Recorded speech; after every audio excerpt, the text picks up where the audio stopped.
Anteriormente revisamos los concept arts y diseños descartados de los icónicos kaijus de las eras Showa y Heisei, explorando cómo se crearon muchas de las criaturas más importantes de la franquicia y las ideas que quedaron en el camino. En esta ocasión haremos lo mismo pero entrando en la era Millennium, es decir, revisaremos los kaijus que nacieron o adquirieron relevancia durante esta etapa, una era marcada por reinterpretaciones, conceptos experimentales y algunos de los procesos de diseño más polémicos de toda la historia de Godzilla. ¡Venga, intro!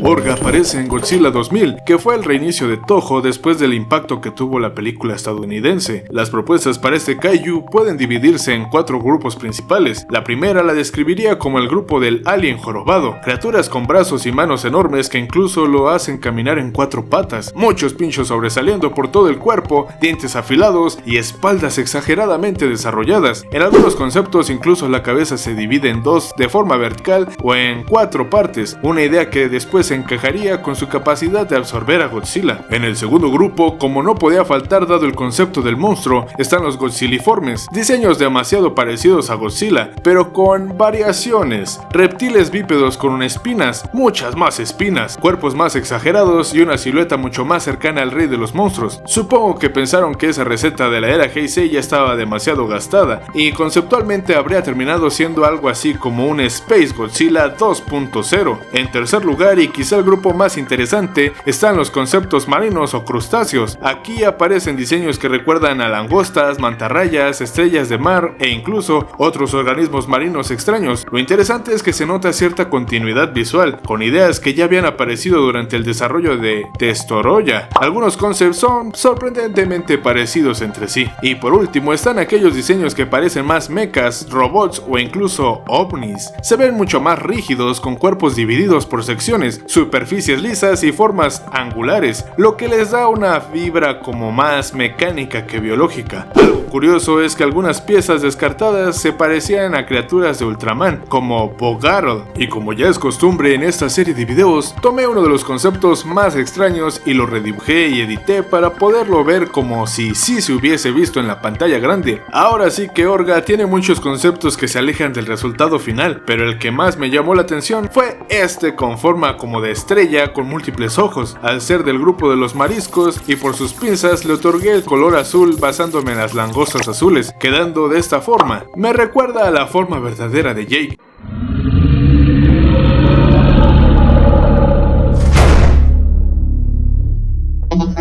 Kiryu probablemente tiene uno de los procesos de diseño más interesantes de toda la franquicia, porque no nació como otro Mechagodzilla. Veníamos de un Mechagodzilla con bordes rectos y formas que terminaban en puntas, muy dentro de la estética robótica de aquellos años. Después, en la era Heisei, este lenguaje visual cambió. Los ángulos se sustituyeron por terminaciones biseladas, bordes suavizados y superficies mucho más limpias. Desaparecieron casi por completo los remaches visibles, las marcas de soldadura y los detalles industriales, dando paso a una apariencia más refinada, continua y tecnológicamente avanzada. Pero para Kiryu esto cambió. Se tenía que sentir que lo orgánico y la robótica se fusionan con el cadáver de Godzilla dentro. En los concept arts podemos encontrar 3 caminos principales. El primero es el cuadrado o robusto. Se siente como una reinterpretación del primer Mechagodzilla, pero llevado a una escala mucho más voluminosa. Cuerpos pesados, bloques grandes y una silueta muy sólida que transmite fuerza por encima de movilidad. En segundo lugar tenemos los diseños militares, con una apariencia más táctica. Están llenos de segmentos, mecanismos y divisiones visibles, pero siguen viéndose como máquinas. Juegan entre superficies suaves y ángulos marcados, aunque en todo momento mantienen esa identidad clásica de mecha. Y por último, el camino por el que finalmente se decidieron, los tecnoorgánicos. Estos diseños tienen todavía más segmentos que los anteriores y no le temen a las superficies irregulares, algo que comparten casi todos todos es una estructura negra visible debajo de las placas metálicas, haciendo que se vea más como una criatura cubierta por una coraza mecánica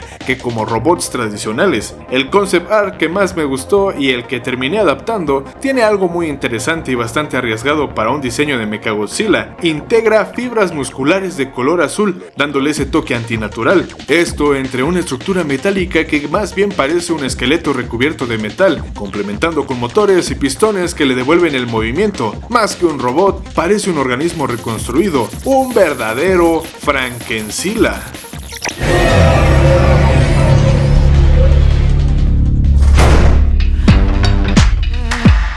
Megaguirus es uno de los kaijus más raros de la era Millennium, porque nació de una idea que Toho casi nunca explora tan directamente: hacer un monstruo que se sintiera rápido. El director Masaki Tezuka propuso un enemigo que obligara a Godzilla a pelear de forma distinta, algo que atacara desde el aire, cambiara de dirección constantemente y nunca se quedara quieto con un aguijón capaz de drenar su energía. Hay varias iteraciones en la forma de su cabeza y sus características. Aunque la base siempre fue una libélula, algunos conceptos incorporaban rasgos de otros insectos, como moscas, mantis o escarabajos. También aparecen diseños con siluetas que recuerdan mucho a mantarrayas, expandiendo el tórax hacia los lados para crear una figura más amplia. Otro detalle que se repite bastante es que Megaguirus tuviera más de un par de alas. Varias propuestas le daban 2 o incluso 3 pares, y por último está este diseño, que junta muchas de las ideas anteriores y que personalmente me parece de los más interesantes. Con esa pose y el cambio de ángulo en el abdomen, parece que lleva una especie de vestido en corte de sirena, lo que vuelve al diseño más femenino, con 4 aguijones que forman una especie de garra y 3 pares de alas terminadas en puntas que le dan un aire casi angelical. Es curioso porque sigue siendo la villana del filme, una especie de libélula ángel demonio, como si la elegancia y la ligereza de su parte superior contrastaran deliberadamente con los aguijones agresivos de debajo, y justo por ser el concept más distante y completo es que fue el que escogí para adaptar.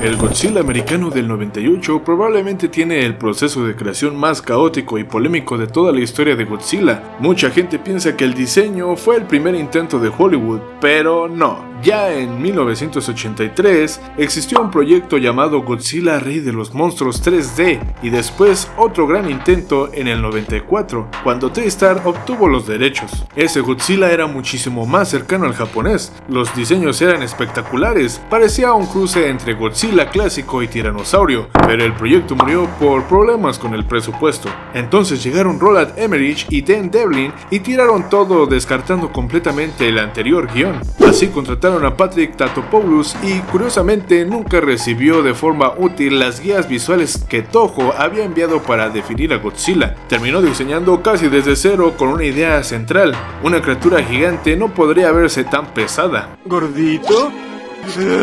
¡Nadie me dice gordito! Con esa lógica eliminó rasgos clásicos del personaje: torso ancho, cola erguida, postura vertical y volumen masivo. En cambio, creó un diseño más ágil, piernas grandes, cuello largo, cuerpo delgado, cabeza estrecha y una sensación constante de velocidad. Los primeros concept arts eran aún más extremos, con una apariencia entre alien y dinosaurio, costillas visibles, musculatura marcada y poses casi felinas. Incluso tomó inspiración parcial de la mandíbula de Shere Khan para darle una expresión más orgullosa y depredadora. La decisión que terminó definiendo todo fue que diseñaron a Godzilla para correr. En lugar de diseñar al rey de los monstruos, terminaron creando a la iguana corredora. Y aquí viene algo que suele sorprender: cuando Toho vio la maqueta final, no la rechazó, solo pidió algunos ajustes menores, el resto fue aprobado, algo que contradice bastante la idea popular de que Hollywood diseñó al monstruo completamente a espaldas de Toho.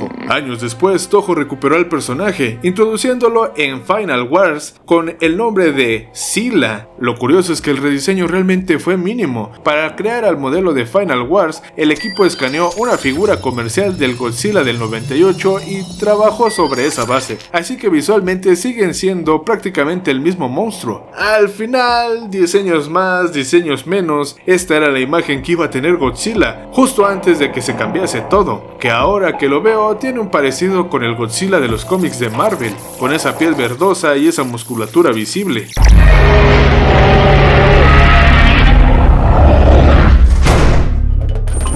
Concluyendo así este video, ¿qué les han parecido esos conceptos descartados? ¿Les gustaron las adaptaciones que hice? Me gusta la diversidad de diseños que vimos en esta ocasión y lo polémicos que fueron. Déjenme todo en los comentarios, únanse como miembros del canal, denle like y compartan.